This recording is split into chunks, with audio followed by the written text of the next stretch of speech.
Hi friends, I'm John Laspina, your carnivore teacher.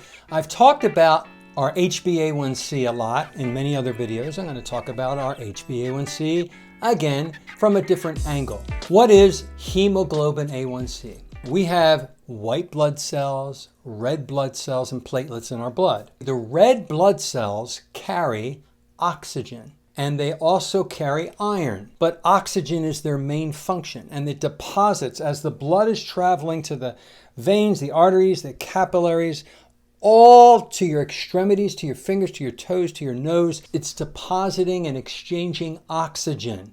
That's life. We can't feel the ends of our fingertips without oxygen, keeping our fingers and our toes and our extremities healthy and nourished. Oxygen's so important.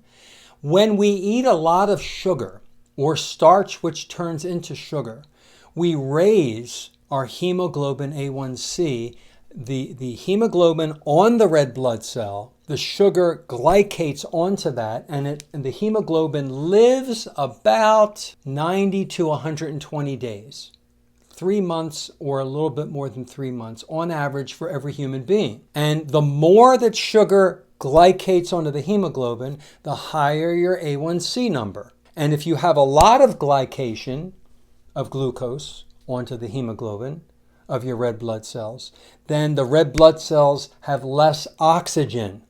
So when the oxygen is flowing through your body, you have less oxygen that go to the extremities, to your fingers and your toes and your earlobes and the tip of your nose and everything, and the rest of your body.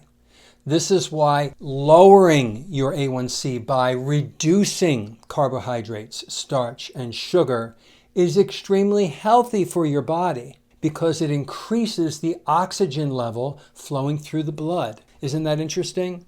So that's another reason why we want to keep our HbA1C between, I don't know what the low number is, 4.0.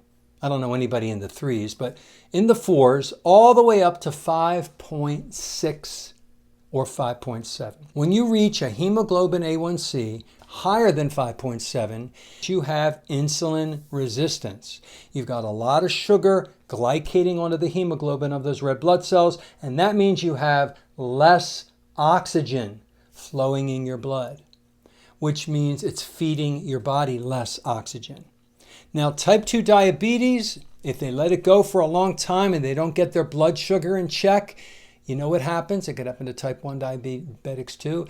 You might have to have a toe amputated because it's dying. It's not getting oxygen. And that's because the hemoglobin A1C is up at 15, 13, 18 instead of below 5.7. It is so important to keep your blood glucose level in range. If you test your blood glucose with a meter, you can buy them at the grocery store. You don't need a prescription. Buy a blood glucose meter, buy the strips.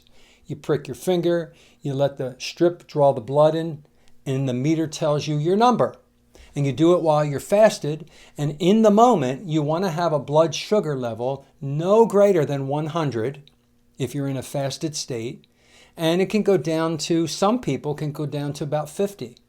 Or 60 without feeling bad. Like people who are in ketosis like I am, we can take our blood level, into the 50s and we don't feel bad. We don't feel hypoglycemic or anything. But if you're a sugar eater and you go down into the 50s, you're going to feel hypoglycemic, which is pretty bad. It's not healthy. And so they get these terrible feelings and they want sugar, and then they eat lots of sugar and they take the sugar all the way up to 300, and then their insulin kicks in and it pulls it back down, and you've got this roller coaster effect. Stay within an immediate blood prick level between, I would say, 65 and 99 when you're fasted. When you're eating, it's going to go up above 100. But if it comes down real fast postprandial, that means you're very healthy. Within 2 hours, does it come back down?